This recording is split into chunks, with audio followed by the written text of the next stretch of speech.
그리스도 예수 안에 사랑하는 새순 가족 여러분, 저희 집 막내가 요즘 배변 훈련을 하고 있습니다. 기저귀를 떼고 이제 변기에 가서 쉬를 하고 응가를 하는 훈련을 하는 것이죠.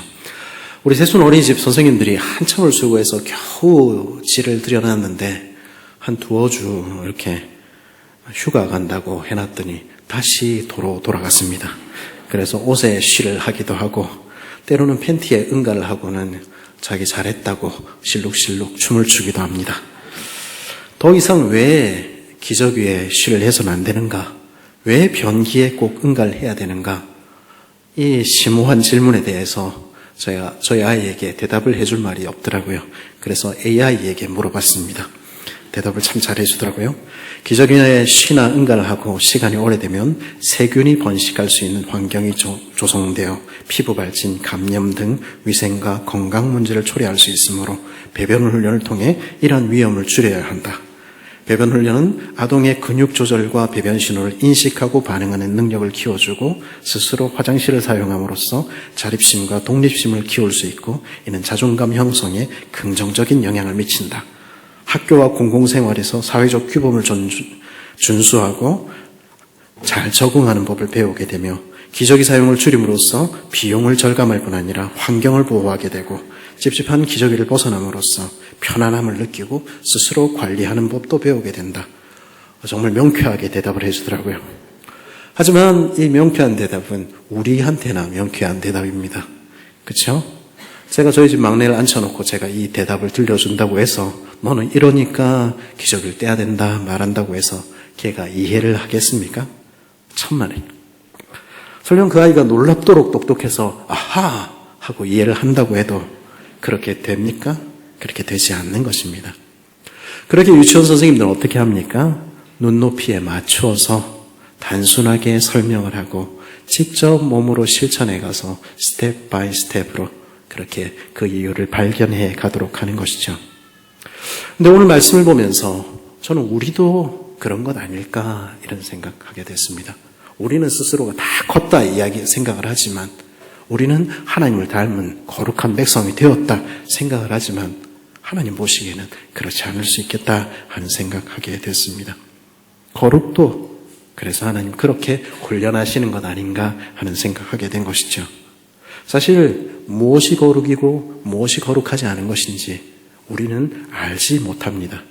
우리 안에는 거룩에 대한 센스가 개념이 없는 것입니다.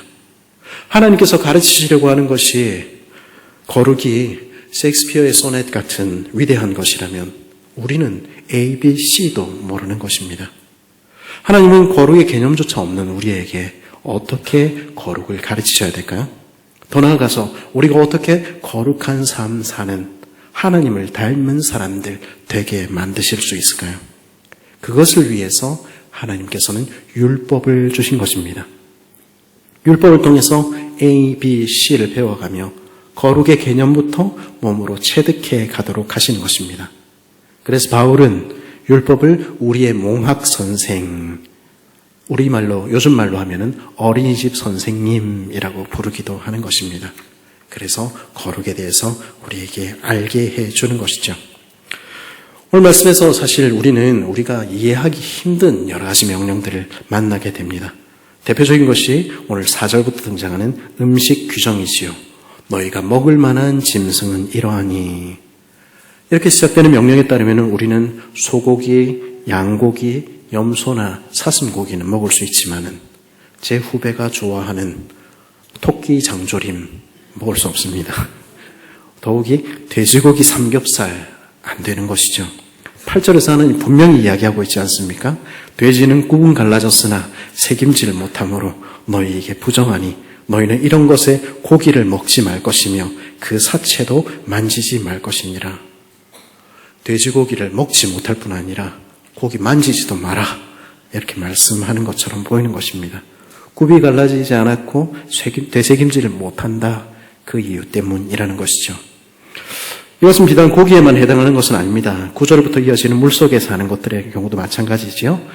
물에 있는 모든 것 중에서 이런 것은 너희가 먹을지니 흔히 주변에서 잡을 수 있는 지느러미가 달리고 비늘이 있는 잉어나 숭어나 붕어 뭐 이런 거는 먹어도 된다.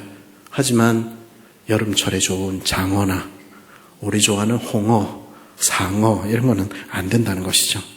거기서 끝나면 좋겠습니다만은 안타깝게도 낙지나 새우, 게나 전복 그런 것도 안 된다. 이렇게 이야기하는 것처럼 보이는 것이죠. 그것은 하늘 나는 것도 마찬가지입니다. 정한 새는 모두 너희가 먹으려니와 이런 것은 먹지 못할지니.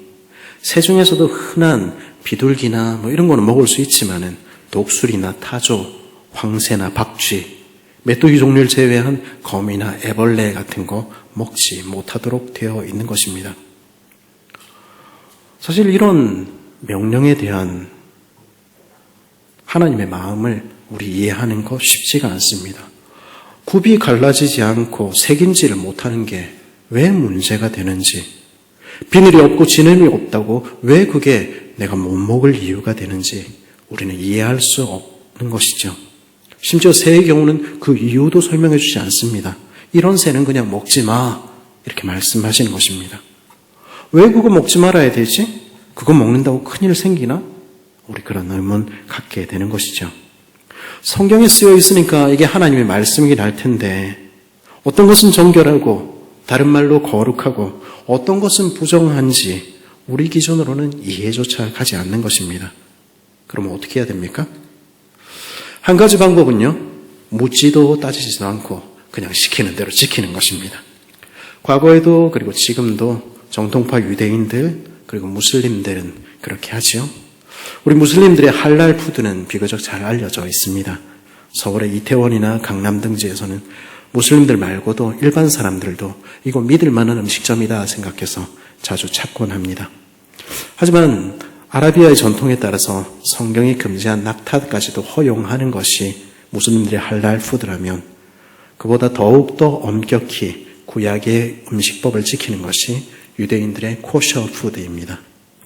사실 유대인들의 코셔 푸드든 아니면 이슬람의 할랄 푸드든 그 의미는 똑같습니다. 코셔가 히브리어로 허용된 이런 뜻이라면 할랄은 아랍어로 허용된 이라는 뜻이기 때문입니다. 그들은 3500년 전 이 모세의 신명기 14장의 율법에 따라서 허용된 음식만 먹어야 된다 생각하는 것이죠. 그래서 유대인들은요, 되새김질을 하고 굽이 갈라진 소나 양이나 염소 등 허용된 고기만을 식용으로 사용합니다. 도살할 때도 최대한 고통 없이 세치타 방식에 따라서 도살을 하고요. 소금에 절이거나 물에 담겨서 피는 완전히 제거하고 조리합니다. 염소 새끼를 그 어미의 젖에 삶지 말라 하는 오늘 말씀 21절의 말씀을 지키기 위해서 유제품은 먹을 수 있되 고기와 함께 섭취하는 것은 금지하고 있습니다. 중립식품이라고 할 수 있는 과일이나 채소, 곡물이나 달걀이나 생선 같은 것은 고기나 유제품과 함께 섭취할 수 있지만 돼지고기나 갑각류, 새우, 게, 오징어 같은 거 먹는 거 금지되어 있는 것입니다. 이런 코셔에 관한 음식에 관한 법률은요, 단지 무엇을 먹느냐에만 국한되지 않습니다. 어떻게 요리하는가 그것도 규정하고 있지요. 그래서 고기 요리하는 주방이 따로 있고 유제품 다루는 주방이 따로 있습니다. 그거 다루는 조리기구 따로 있고요. 그거 담는 접시 따로 있습니다. 그렇게 해서 정결함, 거룩함을 지키려고 하는 것입니다. 그리고 이 모든 과정을 철저히 지킬 때, 랍비가 봐서 그것을 인정할 때 그 음식점은 비로소 코셔 인증을 받은 가게가 되는 것입니다. 이러한 모습은 유대교 밖에서도 지금도 이어집니다. 앞서 말씀드린 이슬람은 물론이요, 메시아적 유대인이나 아니면 기독교의 히브리적 뿌리를 강조하는 사람들 사이에도 이런 모습은 이어집니다. 그래도 질문은 남지요. 왜 하나님께서 유대인들에게 어떤 음식은 금지하시고 어떤 음식은 허용하셨을까? 그래서 어떤 사람들은 자기 나름대로 이해해 보려고 애를 씁니다. 성경에 다 설명되진 않았지만 건강의 측면에서 유익이 있는 명령이 아닐까 생각해 보는 것이죠. 그래서 돼지고기나 오징어나 조개같이 뻘에서 그 기어다니면서 아무거나 쭉 먹는 거 몸에 안 좋다. 저한테 누가 그렇게 얘기를 해주더라고요. 혹은 콜레스테롤이나 불포화 지방을 이유로 설명해 보려고 하기도 합니다. 그래서 안식교 신자들은 어떻게 합니까? 고기 먹지 말아라 이렇게 이야기를 하죠. 채식주의가 더 성경적이라고, 그게 옳은 것이라고 말하기도 하는 것입니다. 그러면 이제 우리는 그렇게 해야 되는 것입니까? 저도 샐러드 참 좋아합니다만은 그래도 그런 건 아니겠죠. 필요에 따라서 어르신들, 우리 아이들 고기는 먹어야 되는 것입니다. 사실 이 음식하는 법을 통해서 하나님께서 정말로 말씀하시고 싶어 하는 것은 무엇입니까? 그것은 무엇을 먹느냐, 무엇을 먹지 않느냐, 음식 이야기가 아니라는 것이죠. 사실 이미 하나님께서는 창세기 9장에서 노아와 그 후손들 모든 인류에게 이렇게 명령하셨습니다. 모든 산 동물은 너희의 먹을 것이 될지라. 채소와 같이 내가 이것을 다 너희에게 주노라. 하나님께서는 모세율법이 주어지기도 전에, 훨씬 전에 이미 말씀하셨다는 것입니다. 모두 먹어도 돼. 마태복음 15장에서 우리 주님도 그렇게 말씀하시지요. 입으로 들어가는 모든 것은 배로 들어가서 뒤로 내버려지는 줄 알지 못하느냐. 무리를 불러 이르시고되 듣고 깨달으라. 입으로 들어가는 것이 사람을 더럽게 하는 것이 아니라 입에서 나오는 그것이 사람을 더럽게 하는 것이니라. 물론 이 말씀의 맥락은 안식일에 더러운 손으로 이삭을 따먹는 문제를 다루었습니다만 주님이 말씀하시는 것은 동일합니다. 사람의 입으로 들어가는 그 음식이 사람을 더럽게 하는 것이 아니라는 것이죠.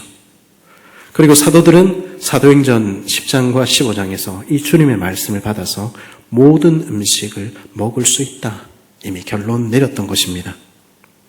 본질적으로 정결하고 부정한 음식, 먹어도 되고 먹어서는 안 되는 음식이 있는 것이 아닙니다. 만약 음식이 본질적이고 도덕적인 법에 관한 것이라면 유대인뿐 아니라 모든 사람은 그 법을 따라야겠지요. 왜냐하면 하나님은 모든 인류의 창조주요 왕이시기 때문입니다. 실제로 하나님께서는 노아에게 모든 것을 먹어서도 된다 말씀하신 이후에 도덕적인 모든 사람이 따라야 하는 금지 명령도 주셨습니다. 창세기 9장 4절 이하는 뭐라고 이야기합니까? 그러나 고기를 그 생명되는 피째 먹지 말 것이니라. 내가 반드시 너희의 피, 곧 너희 생명의 피를 찾으리니 짐승이면 그 짐승에게서, 사람이나 사람의 형제면 그에게서 그의 생명을 찾으리라. 다른 사람의 피를 흘리면 그 사람의 피도 흘릴 것이니 이는 하나님이 자기 형상대로 사람을 지으셨음이라. 오늘 말씀 마지막 부분 21절에서도 우린 비슷한 명령을 만나죠. 염소를 그 어미의 젖에 삶지 말지니라.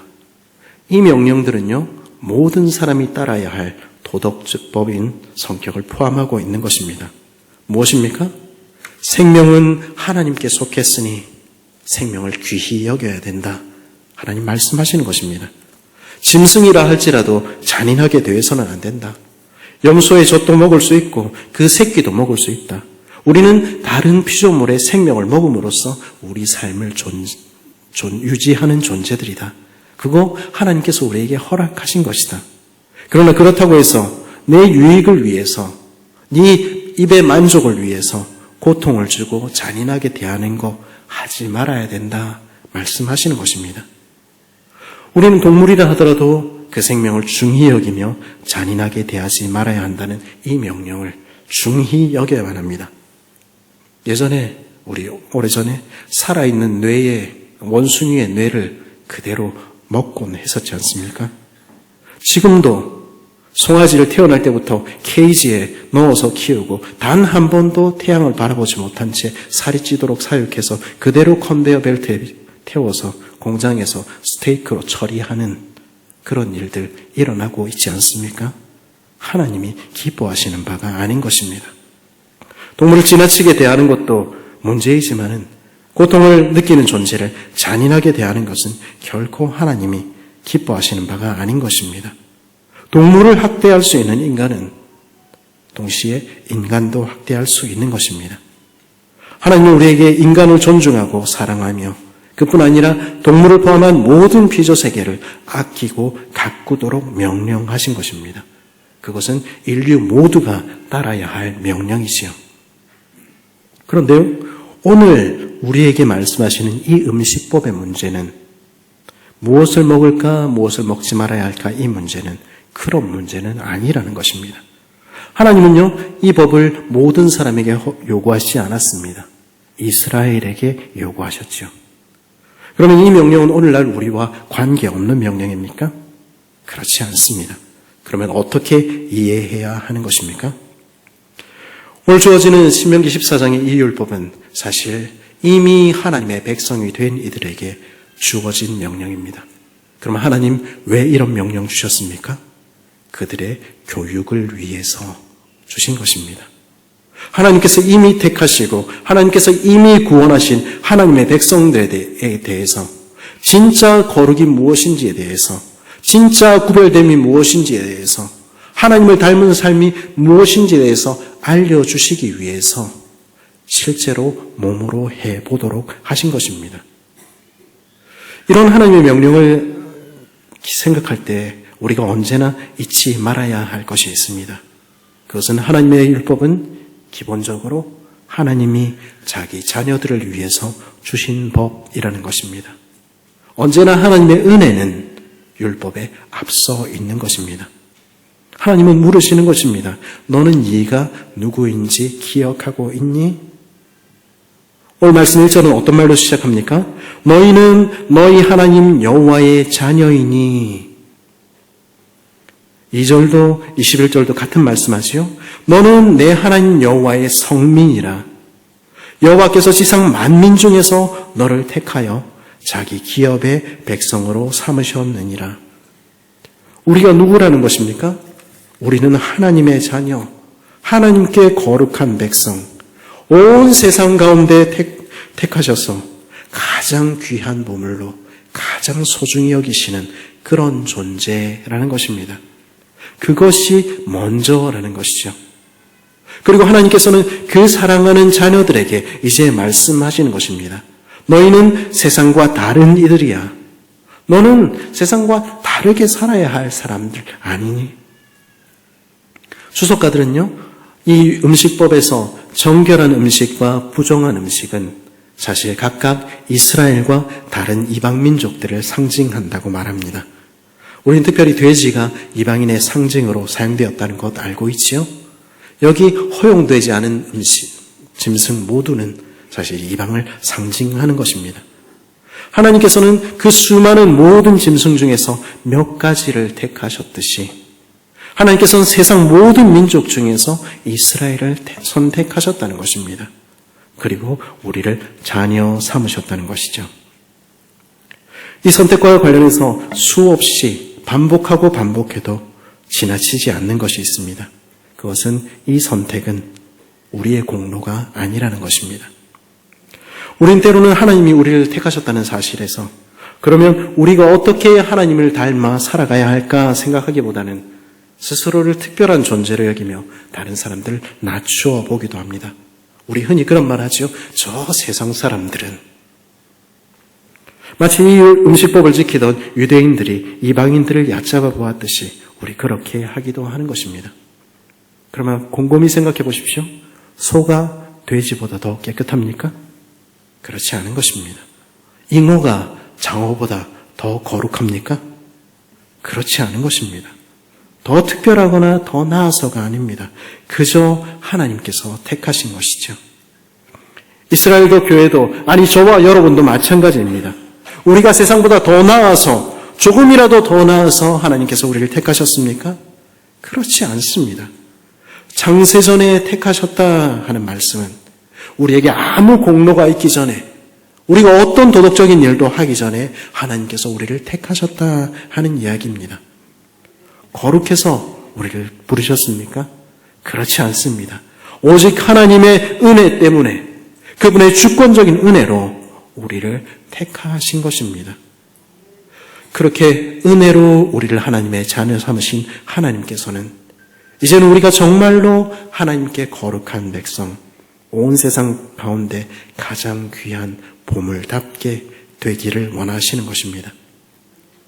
제게 너무 귀한 제 아이가 언제까지나 기저귀만 차고 있기를 원하지 않는 것처럼 하나님께서도 우리가 언제까지나 어린아이와 같은 모습으로 하나님하고는 관계없는 모습으로 있기를 원치 않으시는 것입니다.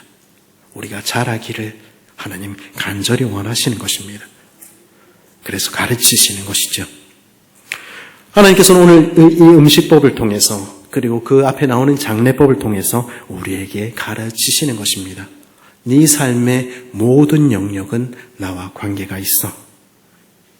사실 먹는 문제는 굉장히 중요한 문제이지요. 무엇을 먹을까? 무엇을 마실까? 그리고 어디서 먹을까? 누구와 먹을까? 어떻게 먹을까? 이런 것들 굉장히 중요한 문제입니다. 장래와 결혼 역시 중요한 문제들이지요. 일상의 삶에서 놓칠 수 없는 문제들입니다. 그리고 이 율법들은 우리 삶 전체에 대해서 우리에게 예시로 제공되고 있는 것입니다. 하나님은 물으시는 것입니다. 너는 이 삶에 실제적인 문제들이 있어서 누구를 왕으로 모시고 있니? 말씀하시는 것입니다. 우리 마음을 하나님께 드리는 것이 예배이지만 그러나 그것은 동시에 우리의 삶을 통해서 드러나야 하는 것입니다. 교회에서는 하나님을 섬기고 예배하지만 그러나 교회를 벗어나는 순간 내 사업의 영역에 있어서는 내 인간관계의 영역에 있어서는 내 뜻대로 사는 것 그거 하나님 원치 않으시는 것입니다. 하나님은 그것도 나랑 관계가 있어 말씀하시는 것입니다. 나는 이 온몸을 통해서 네 전 삶을 통해서 영광 받기를 원해 말씀하시는 것입니다. 그러면 이런 거룩한 삶, 하나님을 닮은 삶은 어떻게 드러납니까? 세상과의 구별을 통해 드러나는 것입니다. 그래서 구별하시는 것입니다. 너는 세상처럼 살지 말아라 알려주시기 위해서, 세상으로부터 너희를 지켜 구별하라 알려주시기 위해서 나누어지는 것이 할 수 있는 일이 있고 할 수 없는 일이 있다는 것을 알려주시는 것입니다. 그러면 세상 사람들은 어떻게 살기에 그들처럼 살지 말라 말씀하십니까? 사실 오늘 말씀에 등장하는 먹지 말아야 할 동물이나 물고기, 새의 목록에 등장하는 것들 중에는 우리로서는 이런 걸 먹어야 될까? 이렇게 생각하는 것들이 적지 않습니다. 그렇죠? 매나 올빼미, 황새, 박쥐 어떻습니까? 좀 드시고 싶습니까? 아니 그런 걸 왜 먹습니까? 우리가 그렇게 이야기하겠죠? 예나 지금이나 그런 걸 먹는 이유는 무엇입니까? 자랑하기 위해서입니다. 당시에 이집트나 메소포타미아, 팔레스틴을 포함해서 지중해 세계 사람들은요, 우리가 오늘날 맛있는 것 찾아다니듯이 그 사람들은 남들이 먹지 못하는 희귀한 것, 특이한 것들 잔치상에 올리면서 자신의 부와 지위를 과시하곤 했던 것입니다. 나는 이렇게 특별한 사람이야. 나는 이런 것도 먹을 수 있는 구별된 사람이야. 황새나 공작 아니면은 바닷속에 희귀한 해산물 같은 거 식탁에 올려놓고서 나 이런 것도 먹어봤다? 너 먹어봤냐? 나 진짜 대단하지. 나 진짜 특별하지. 찰칵찰칵 사진 찍어서 SNS에 올리곤 했던 것입니다. 그 사람들이 먹은 기록을 남긴 당시에 고대의 SNS 점토판이 오늘까지 남아있지 않습니까? 황새를 먹었다. 박쥐를 먹었다. 누구는 부자라서 이런 것 대접했다. 기록들이 남아있는 것입니다. 오늘 사람들이 그러하듯이 이것은 먹는 것 이야기하는 것이 아닙니다. 오늘 사람들이 그러하듯이 더 특이한 것, 더 대단한 것, 더 자극적인 것, 더 나를 만족시켜줄 그것을 찾아서 그것을 추구하며 그것을 자랑하며 뽐내며 그렇게 인생을 살고 있었던 것입니다. 그런 인생들을 향해서 그거 따라가고 싶어하는 하나님의 백성들을 향해서 하나님께서는 물으시는 것입니다. 그게 네 인생에서 제일 중요한 일이니? 그게 정말 그런 거 먹는 게 네 삶을 구별하고 특별하게 만드니? 그런 거 더 갖는 게 너를 정말로 다른 사람들과 다르게 만드니? 거룩하게 만드니? 그렇게 살아가는 세상 사람들처럼 살아가지 말아라 말씀하시는 것입니다. 왜냐하면 더 거기에 우리의 시선이 집중되어 있을 때 우리는 정말로 중요한 것, 정말로 가치 있는 것 보지 못하게 될 것이기 때문입니다. 그래서 하나님께서는 네 주변에서 흔히 볼 수 있는 소나 양, 염소, 비둘기나 흔히 잡을 수 있는 물고기, 네게 허용된 그 음식으로 만족할 수 없겠니? 물으시는 것입니다. 너희는 너희 하나님 여호와의 자녀이니 죽은 자를 위하여 자기 몸을 베지 말며 눈썹 사이 이마 위에 털을 밀지 말라. 죽은 사람을 위해서 슬퍼하는 거 할 수 없는 일입니까? 그렇지 않습니다. 죽은 가족을 위해서 슬퍼하는 거, 애통하는 거 인생이 마땅히 해야 할 일이지요. 그러나 그것이 죽은 사람을 기억하고 슬퍼하는 것을 넘어서서 내 몸을 자해하거나 머리를 미는 것에 이른다면 그것은 다른 문제라는 것입니다. 사실 이 2절에 등장하는 자기 몸을 베거나 머리를 미는 행위는 이방의 바알 신전에 제사 드릴 때 그들이 자신의 정성을 표현하기 위해서 나는 이렇게 신들을 섬긴다 뽐내기 위해서 했던 행동들입니다. 그런 세상 사람들 하듯이 자신의 몸을 손상시키거나 머리털을 자르며 현재 내 삶을 망가뜨려 가면서까지 죽은 조상을 섬기는 것을 특별한 효도라 생각한 것입니다. 그러면서 자신을 구별되게 만든다 여긴 것이죠. 그것은 조상을 공경하는 것을 넘어 신으로 섬기는 일인 것입니다. 우린 그런 모습 우리 전통사회에서도 보아오지 않았습니까? 지금 내 처자식이 먹일 것은 없는데 1년에 12번 제사 올리는 것이 특별한 효의 표시라는 이야기 우리 들으며 살아온 것입니다. 하나님은요, 나는 네가 그렇게 살기를 원치 않는다 말씀하시는 것입니다. 참되고 살아있는 신은 오직 나야 말씀하시는 것입니다. 너는 내 자녀야. 너는 그렇게 살 사람이 아니야. 나는 네가 참으로 행복한 길이 어디 있는지 알기를 원해 말씀하시는 것입니다. 하나님 안에 하나님을 섬기는 그곳에 그 길이 있는 것입니다. 그래도 우리는 여전히 세상과 하나님 사이에서 왔다리 갔다리 하시오. 이거는 새김질은 하니까 쪽이 안 갈라졌어도 먹어도 되지 않을까? 이건 조금 갈라졌으니까 새김질 안 해도 먹어도 되지 않을까? 이건 교회에서 남들도 하는 일이던데 성경이 하지 말라고 하는 일이지만 교회에서 목사님이 하지 말라고 하는 일이지만 그래도 다 하는데 괜찮지 않을까? 내가 법적으로 문제가 되는 일들을 하고 있지만 그래도 교회에 헌금도 하고 예배도 드리니까 내 삶은 받으시지 않을까? 그렇게 말하며 살지 말라는 것입니다. 세상 사람들 사는 대로 살지 말라 하는 것입니다. 너는 내 아들과 내 딸 아니니? 너는 내 백성답게 나를 닮아 살아야 하지 않겠니? 너는 내 앞에서 거룩한 삶을 살아야 하지 않겠니? 하나님 그렇게 우리에게 물으시는 것입니다.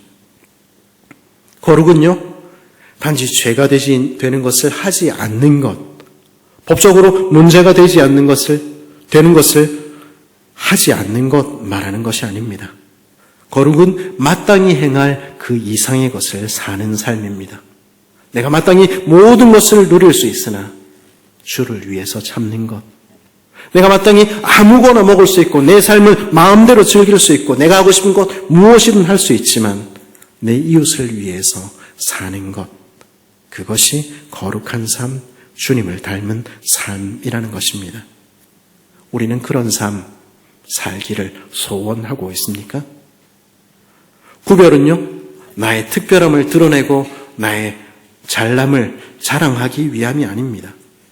오늘 본문의 마지막 22절 이하에서 등장하는 것은 무엇입니까? 내가 특별한 음식들을 먹고 나의 부와 지위를 자랑하며 내 것들을 누리며 사는 대신에 하나님께서 내게 허락하신 것들로 인하여서 하나님께 감사하며 나의 사랑하는 식구들과 함께 나누는 삶에 대해서 우리에게 들려주는 것입니다. 죽은 조상을 위하여 내 몸을 상하게 하고 머리를 밀며 나의 경건함을 뽐내는 대신에 그로써 내 가문과 내 집안이 얼마나 특별한지 자랑하는 대신에 지금 내 곁에 살아있는 고아와 과부와 나그네, 내 곁에 이웃들을 위하여 내 것을 내어놓으며 사는 삶에 대해 주님은 보여주시는 것입니다. 그리고 주님께서는 그것이 내가 내 자녀들, 내게 거룩한 자들이 드리는 참된 예배라 말씀하시는 것입니다. 그런 삶이 하나님이 기뻐하시는 거룩한 산제사라 부르시며 세상과 구별된 삶으로 우리를 부르시며 한 걸음 한 걸음 주님 닮아가기를 원하시는 것입니다.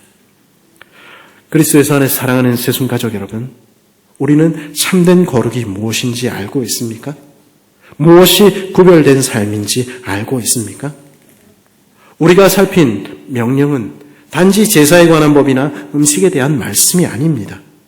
하나님의 자녀라 말하면서도 하나님을 닮은 거룩에 대해서 아무런 관심도 없으며 하나님의 사랑을 넘치게 받았으면서도 참으로 구별된 삶이 무엇인지 알지 못하는 우리를 가르치시고 깨우치시는 하나님의 말씀입니다. 이 세상 사람들이 그러하듯이 자신이 특별한 거, 좋은 것 먹고 내 삶을 누리며 사는 것을 자랑하는데 우리의 모든 관심을 기울이며 우리는 그렇게 살아야 할 사람들이 아닌 것입니다. 죽은 자를 위해서는 내 이름을 내는 데는 많은 것들을 희생하지만 살아있는 내 이웃을 위해서는 아무것도 줄 수 없는 그런 삶은 하나님 닮은 삶이 아닌 것입니다.